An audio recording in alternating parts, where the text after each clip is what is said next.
कानपुर के बहुचर्चित विकास दुबे एनकाउंटर की बात करेंगे। इस केस में यूपी पुलिस को क्लीन चिट मिल गई है। पुलिस से हुई विकास दुबे की मुठभेड़ को न्यायिक जांच आयोग ने सही ठहराते हुए क्लीन चिट दी है। पहले एनकाउंटर को फर्जी बताते हुए उस पर सवाल उठाए गए थे। विधानसभा में पेश रिपोर्ट में आयोग ने कहा है कि एनकाउंटर में पुलिस के खिलाफ कोई सबूत नहीं मिला, इसी वजह से मुठभेड़ फर्जी नहीं थी। 2 जुलाई 2020 को स्थानीय पुलिस बिकरू गांव में गैंगस्टर विकास दुबे के घर दबिश देने गई थी, लेकिन कुछ स्थानीय पुलिस वालों ने विकास को की खबर पहले ही दे दी थी।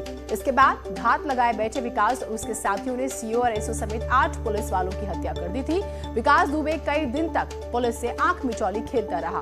बाद में 10 जुलाई 2020 को कानपुर में पुलिस ने विकास का एनकाउंटर कर दिया था। उसे कानपुर पुलिस उज्जैन से वापस ला रही थी।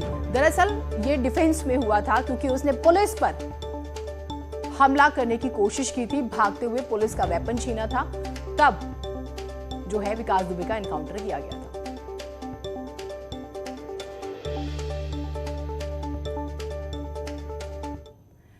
तो अब ये बात सामने आ गई है कि ये जांच फर्जी नहीं थी।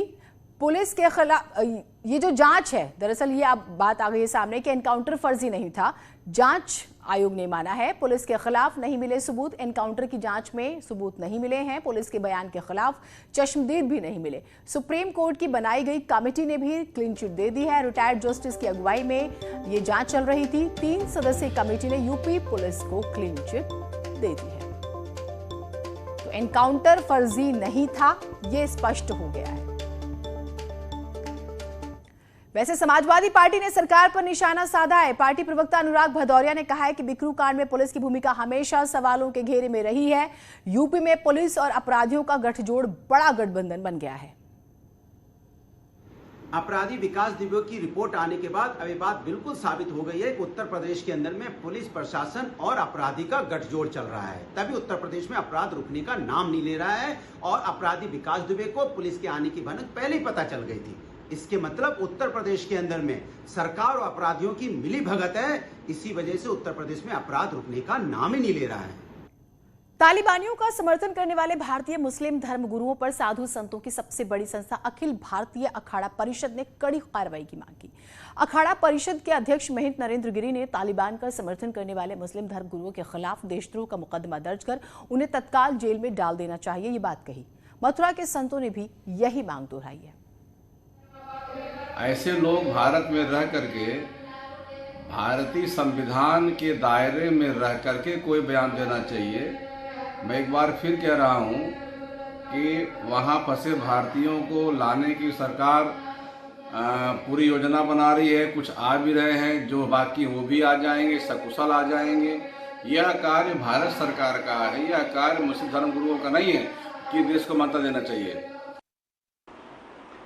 यह देश के लिए बड़े ही दुर्भाग्य की स्थिति है कि भारत में रहने वाले लोग तालिबान जो अतिक्रमणकारी हैं, आतंकवादी हैं, अत्याचारी हैं और उनका समर्थन कर रहे हैं।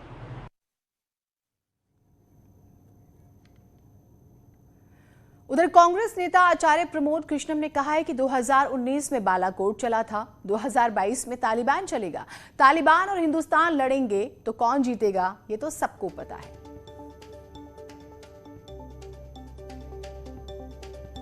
तो कांग्रेस के बड़े नेता आचार्य प्रमोद कृष्णम और इनडायरेक्टली वो सवाल उठा रहे हैं।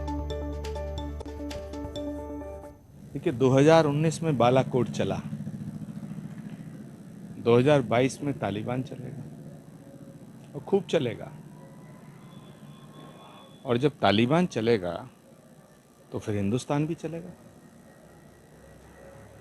और जब तालिबान और हिंदुस्तान लड़ेंगे तो कौन जीतेगा, ये तो आपको मालूम होना चाहिए, मुझे बताने की ज़रूरत नहीं है। शोले फिल्म का एक बहुत बड़ा मशहूर डायलॉग है कि सो जा बच्चे नहीं तो गब्बर आ जाएगा। तो बीजेपी कहेगी, योगी जी कहेंगे कि अगर मुझे वोट नहीं दिया तो तालिबान आ जाएगा। सीएम योगी आज लखनऊ के एसजीपीजी आई पहुंचे और वहां उन्होंने भर्ती पूर्व सीएम कल्याण सिंह का हालचाल लिया। कल्याण सिंह पिछले काफी समय से बीमार चल रहे हैं और वो भर्ती हैं। डॉक्टर कह रहे हैं कि कल्याण सिंह की हालत नाजुक बनी हुई है। अगले 48 घंटे उनकी सेहत के लिहाज से अहम है।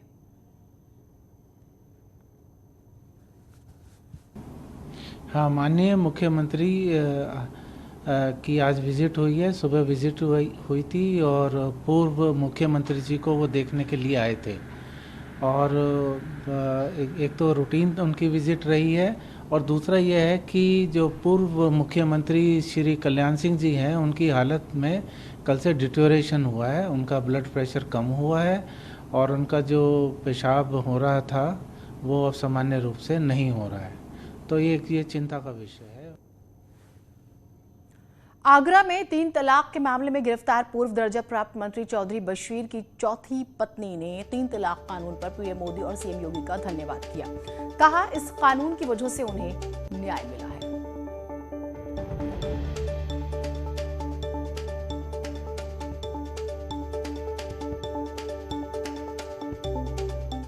सबसे पहले मैं धन्यवाद बोलना चाहती हूँ अपने देश के प्रधानमंत्री जी और अपने देश के मुख्यमंत्री जी का कि उन्होंने मुस्लिम महिलाओं के लिए इतना अच्छा कानून बनाया और बशीर को गिरफ्तार किया है एक ट्रिपल तलाक के मुकदमे में, जिसने मुझे 3 बार तलाक तलाक तलाक बोलकर भगा दिया था घर से। और मैं इतनी परेशान थी, लेकिन सबने मेरा साथ दिया। सभी लोगों को मैं धन्यवाद बोलना चाहती हूँ। चलिए, खबरें और रहेंगी। एक छोटा सा ब्रेक ले रहे हैं।